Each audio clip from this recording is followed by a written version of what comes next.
आज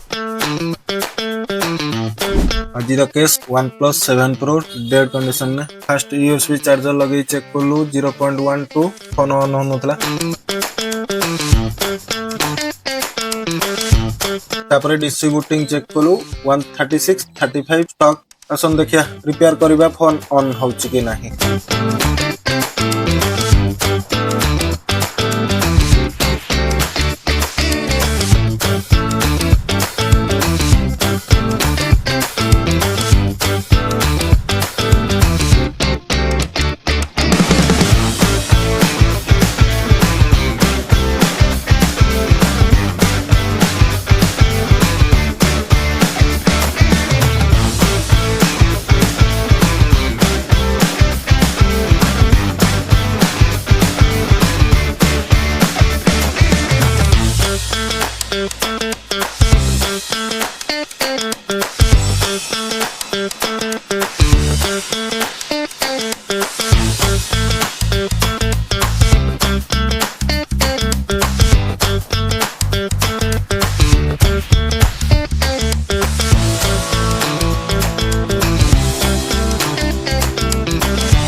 complete repair सैलानी मदरबोर्ड को एबे चार्जर लगे चेक करबा फोन ऑन होउची कि नै फोन ऑन हे गेला OnePlus लोगो आसी गेला देखिबा कंप्लीट खोलुची कि नै